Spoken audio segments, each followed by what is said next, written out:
ஒருவேளை உங்களுக்கு தமிழ் மொழியில் ஏதாவது இருந்தால் அதை பார்க்குறதுக்கோ இல்லை தமிழில் படிக்கிறதுக்கோ பேசுகிறதுக்கோ இல்லை எழுதுறதுக்கோ உங்களுக்கு பிடிக்கும் அப்படின்னா இந்த சேனலில் வரக்கூடிய எல்லா பதிவுகளும் உங்களுக்கு பிடிக்கும்னு நான் நம்புகிறேன்.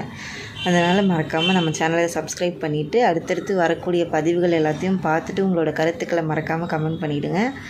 இப்போ வாங்க வீடியோக்குள்ளே போகலாம். இதுக்கு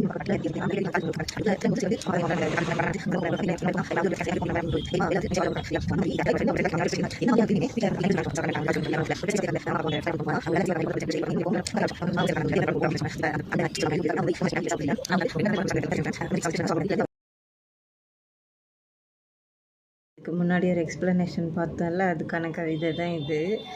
என்னன்றதை பார்க்கலாம்.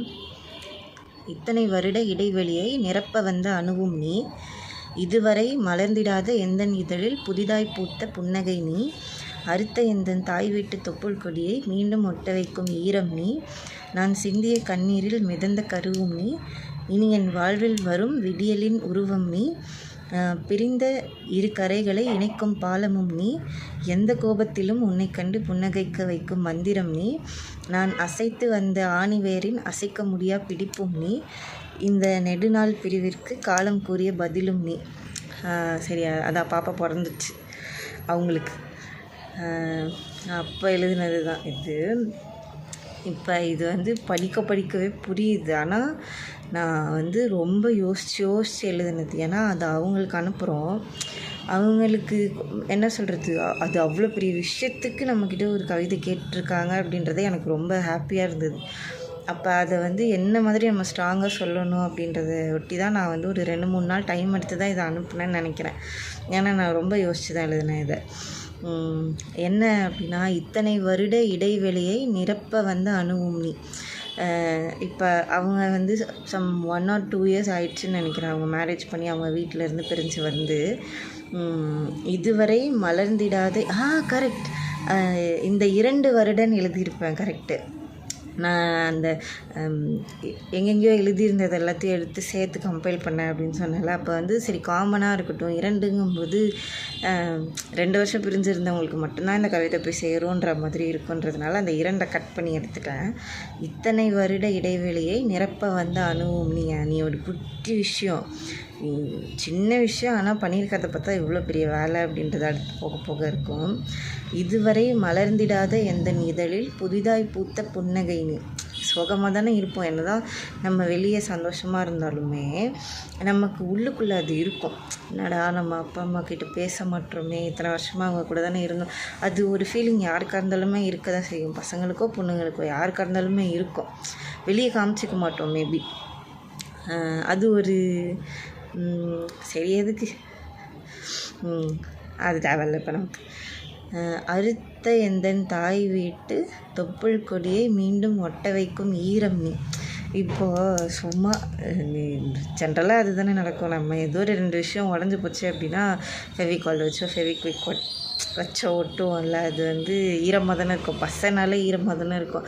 சரி, அந்த மாதிரி அங்கே இருந்த உறவு கட்டாகி போச்சு. அந்த கட்டான உறவை ஒட்ட வைக்க வந்த ஈரம் நீ தான்.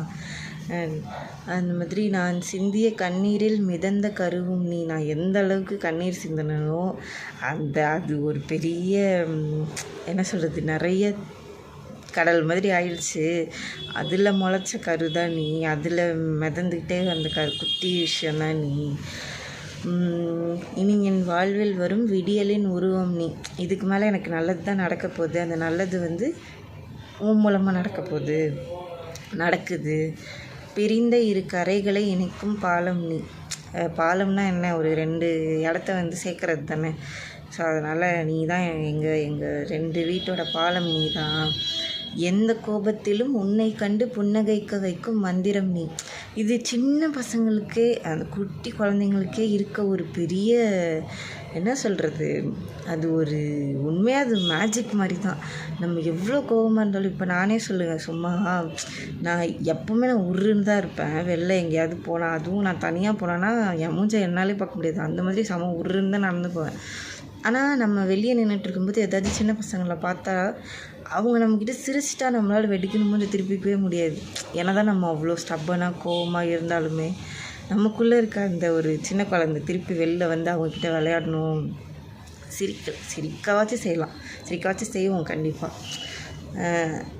எனக்கு அப்படி தான் நடக்கும். நான் முக்கால்வாசி அப்படியே உருன்னு இருக்கும்போது எந்த குழந்தை என்னை பார்த்து சிரித்தாலும் என்னால் இந்த உருன்னஸை வந்து கேரி பண்ண முடியாது. அப்படியே உடஞ்சி உருகி போயிடும் பாப்பா சிரிக்கிறதுலே. அது மாதிரி நான் அசைத்து வந்த ஆணிவேரின் அசைக்க முடியா பிடிப்பும் நீ. இப்போ என்னால் வீட்டில் ஒரு பிரச்சனை க்ரியேட் ஆகிடுச்சு, ஆனால் அதை நீ போய் ஃபிக்ஸ் பண்ணுவ அப்படி. இந்த நெடுநாள் பிரிவிற்கு காலம் கூறிய பதிலும் நீ. அது ஜென்ரலாக எல்லாருமே சொல்கிறது தானே, காலம் எல்லாத்துக்கும் பதில் சொல்லும். அது எதனால் அப்படின்னா, டைம் ஆக இப்போ ஒரு புண்ணே எடுத்துக்கோங்க, டைம் ஆக ஆக அது ஆறிடும், காஞ்சிடும், அந்த காஞ்ச பகுதி கீழே விழுந்துடும், அந்த மேல் தோல் வந்து சரியாயிடும். அதே மாதிரி எல்லா விஷயமுமே இப்போ இன்றைக்கி பிரச்சனையாக இருக்கிறது வந்து இன்னும் ஒரு 2-3 வருஷம் கழிச்சு அது ஒரு பிரச்சனையாக, அதுக்கு மேலே ஒரு பெரிய பிரச்சனை வரும், அது வேறு விஷயம். ஆனால் இந்த பிரச்சனை வந்து பெருசாக தெரியாது. அப்படி டைம் ஆக ஆக நம்ம வந்து என்ன சொல்கிறது, நம்மளோட மனசுக்கு ஒரு முதிர்ச்சி வரும் போல். இதெல்லாம் ஒரு விஷயமா, இதுக்கு போய் நம்ம வந்து கவலைப்பட்டிருக்கோம் பாரேன். அந்த மாதிரி இத்தனை நாளாக எனக்கு ஏற்பட்டிருந்த அந்த பிரிவுக்கு காலம் கூறின பதில் தான் நீ. உன்னால் நான் சேர்ந்துட்டேன் எங்கள் வீட்டோட அப்படின்ட்டு. அவங்களுக்கு இதை கொடுக்கும்போது நான் எடிட்லாம் எதுவும் பண்ணி கொடுக்கலன்னு நினைக்கிறேன், வெறும் இதை மட்டும் எழுதி கொடுத்தேன். அதுவே எனக்கு ரொம்ப சந்தோஷம். ஏன்னா இது அந்த மாதிரியான ஒரு விஷயம் தானே. நான் ரொம்ப அப்படியே மனசு நிறைவாக எழுதி கொடுத்தேன்ப்பா, எனக்கு செம்ம ஹாப்பியாக இருந்தது. அவ்வளோதான். இப்போ இதை கேட்டிருக்கீங்க, இதை பற்றின கருத்துக்கள் என்னன்றதை மறக்காமல் சொல்லிட்டு போங்க. அடுத்த வீடியோவில் பார்க்கலாம்.